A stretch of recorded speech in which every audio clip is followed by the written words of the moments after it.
Fala galera do canal Flamengo Sem Limites, bom dia, boa tarde, boa noite a todos.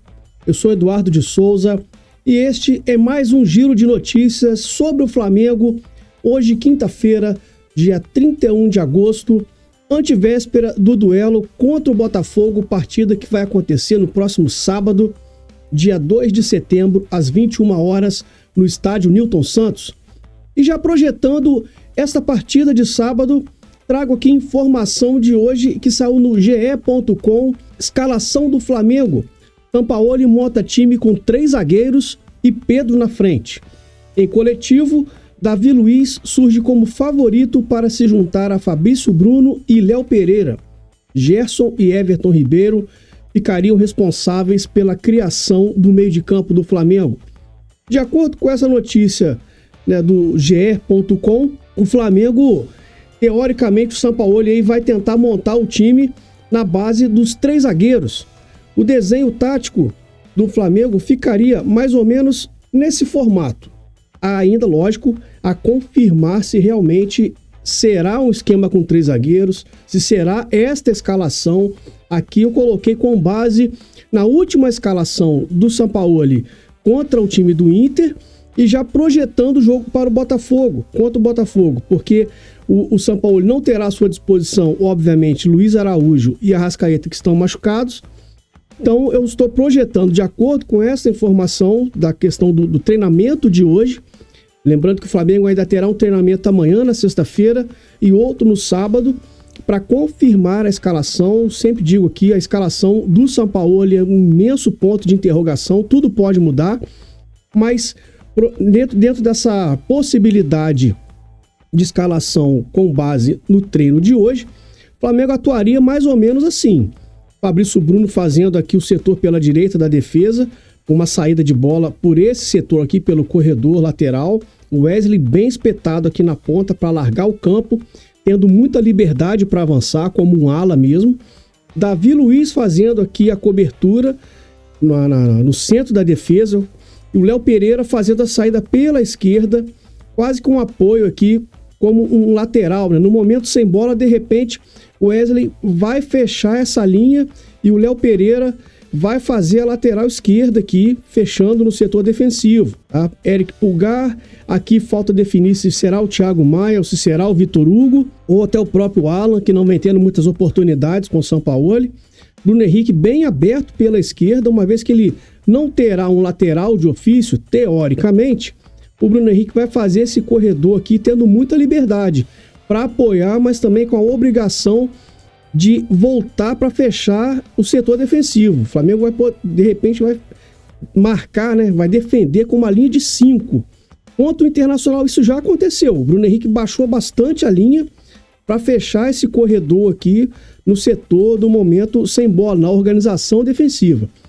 Como eu coloquei no texto, o setor de criação a cargo de Everton Ribeiro e Gerson, e talvez a minha maior surpresa, inclusive positiva, seja a presença do Pedro como homem de referência na área.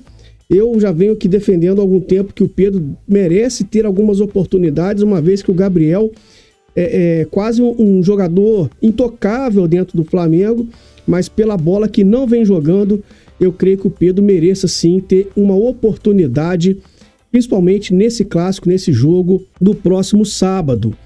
Então essa é a projeção do Flamengo, talvez para o clássico contra o Botafogo, de acordo com a escalação trazida pelos jornalistas que cobrem o dia a dia do Flamengo. Ainda falando sobre Flamengo e Botafogo, Botafogo e Flamengo, após 4 temporadas na condição de franco favorito em cada clássico com o Botafogo, o Flamengo chega ao duelo deste sábado em posição de inferioridade em relação ao rival.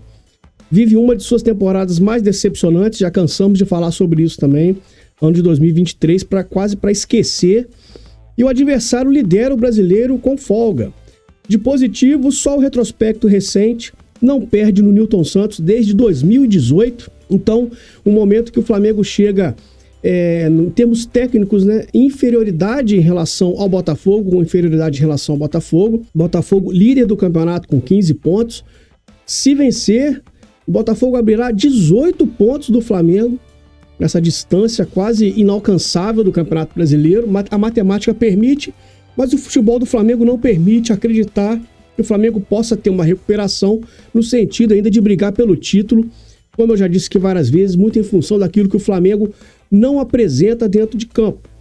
Então, o jogo de sábado, além de ter um contexto óbvio da rivalidade que existe entre as duas equipes, é um clássico regional, um clássico aqui do Rio de Janeiro, do estado do Rio de Janeiro, da cidade do Rio de Janeiro, mas também tem a questão da possibilidade da volta da confiança para o Flamengo, muito em função, já jogando, né, para frente, com relação à Copa do Brasil, que o Flamengo vai decidir com o São Paulo em breve, começa a decidir no dia 17 de setembro. Então, uma boa sequência de jogos onde o Flamengo vença e atue de maneira minimamente contundente, minimamente organizada, pode ser que o Flamengo ganhe um pouco de fôlego moral para chegar nessa final da Copa do Brasil contra o São Paulo com possibilidade de vencer, o que hoje, dia 31 de agosto, eu não acredito que vai acontecer, muito em função do que o Flamengo não joga e da bagunça que é o Flamengo internamente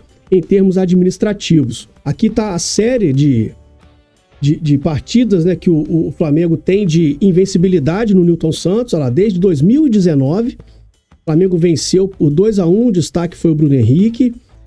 Dia 7 de novembro de 2019, Flamengo 1-0, gol de Lincoln, bem no finalzinho, aí já era a era Jorge Jesus, né? Everton Ribeiro fez o gol da vitória contra o Botafogo no dia 5 de dezembro de 2020, aqui já o ano da pandemia. Rodrigo Muniz e Hugo Moura fizeram os gols da vitória do Flamengo sobre o Botafogo no dia 25 de fevereiro de 2021. Arrascaeta, Gabigol e Pedro no dia 23 de fevereiro de 2022, 3-1 Flamengo. E por último, no dia 28 de agosto de 2022, Flamengo 1, Botafogo 0, gol do Arturo Vidal, que já foi para o Atlético Paranaense. Então esse é o retrospecto do Flamengo com relação ao Botafogo, atuando no estádio Newton Santos, e onde o jogo irá acontecer no próximo sábado. O Wolverhampton, na Inglaterra, entrou em contato com o Flamengo para tentar a contratação do meio-atacante Vitor Hugo, de 19 anos. A proposta foi de 20 milhões de euros, 107 milhões de reais. E o Flamengo teria direito a 20% de uma transferência futura. A aproximação da equipe do ex-rubro-negro João Gomes se deu após a venda de Matheus Nunes para o Manchester City. Vitor e Flamengo, porém, entendem que o momento não é adequado para uma saída. Eu vejo com bons olhos a permanência do Vitor Hugo. Sempre digo aqui, um jogador com muito potencial para se desenvolver ainda mais com a camisa do Flamengo. Ele dá retorno técnico, vai oscilar porque é um jovem, tem somente 19 anos, mas eu acho que o Flamengo ainda pode protelar um pouquinho essa negociação, segurar um pouco mais o Vitor Hugo, até mesmo para dar o retorno técnico que ele vem dando, apesar, como eu disse, dessas oscilações dos últimos jogos, mas um jogador que ele executa várias funções dentro de campo, do meio para frente praticamente ele joga em todas as posições. Era assim nas categorias de base, ele era até artilheiro nas categorias de base, chegou a jogar como um falso 9. A permanência dele é uma boa notícia para a torcida do Flamengo. Time europeu, rolo compressor, lá é impossível, né? Tudo em aspas. Há exatamente um ano, os jornais argentinos se rendiam ao Flamengo após a cachapante goleada de 4-0 sobre o Vélez Sarsfield lá na Argentina. A atuação de Gala fora de casa em uma semifinal de Conmebol Libertadores, com direito a hat-trick de Pedro, assustou a América do Sul. Galera, há um ano atrás o Flamengo atropelava o Vélez Sarsfield, atuando lá na Argentina e encaminhando a sua classificação para a grande final da Copa Libertadores, que o Flamengo viria a conquistar um período logo à frente contra o Atlético Paranaense, naquele gol que o Gabriel faz, dando o título ao Flamengo. Mas o fato é que hoje, dia 31 de agosto, faz exatos um ano, para mim, da última grande atuação do Flamengo em termos coletivos, em jogo coletivo do Flamengo. Um time organizado, rápido, veloz, contundente, como é o termo muito utilizado pelo Jorge Sampaoli. Então, o Flamengo que foi fatal naquele jogo, atuando lá nos domínios do time argentino, uma façanha, né? O Flamengo, geralmente, quando ia atuar na Argentina, sempre com aquele discurso, um empate é um bom resultado, tal. Dessa vez não, o Flamengo foi lá, ganhou de 4-0, atuando muito bem, com 3 gols do atacante Pedro. Lembrando que o Pedro se tornou titular após a lesão do Bruno Henrique, nas mãos do Dorival Júnior. E realmente, para mim, na minha visão, foi o último grande jogo do Flamengo que eu vi essa equipe atuando e mostrando um bom futebol, um futebol de qualidade. De lá para cá, o Flamengo não conseguiu repetir nem de perto uma atuação igual àquela, né? Talvez a última partida ali que a gente possa destacar nos últimos meses seja a vitória, como eu já disse também aqui em outras oportunidades, a vitória sobre o Grêmio na Copa do Brasil, mas ainda assim eu acho que o último grande jogo, a última grande partida do Flamengo foi contra o Vélez. Fica aqui somente, como hoje é uma quinta-feira, o famoso TBT, fica a lembrança desse jogão onde o Flamengo atropelou, passou por cima do Vélez Sarsfield. O Flamengo convoca a votação para mandato de 4 anos e exclusão de candidatos com cargos políticos. Período de mais um ano no comando não vale para Landim e, caso seja aprovado, será aplicado somente na próxima gestão. A votação está marcada para 14 de setembro e a mudança do tempo de mandato de 3 para 4 anos impediria a reeleição presidencial, já que seria um mandato único. Então, em termos políticos, é uma mudança que chama atenção nos bastidores do Flamengo, porque, primeiro, essa transformação, essa mudança iria impedir a reeleição dos futuros presidentes, ela não iria beneficiar agora o Rodolfo Landim, e também tem um ponto que é interessante dentro dessa mudança de estatuto do Flamengo, de eleição do Flamengo, é que não poderiam concorrer a cargos de presidência do Flamengo sócios, né, do clube que possuíssem cargos políticos fora do clube. O Marcos Braz, que tem um cargo político, ele não poderia se candidatar. Só para citar ele como exemplo bem claro. O Bandeira de Melo, que hoje tem cargo político, mesmo se ele quisesse retornar ao Flamengo, tendo cargo político, ele não poderia se candidatar.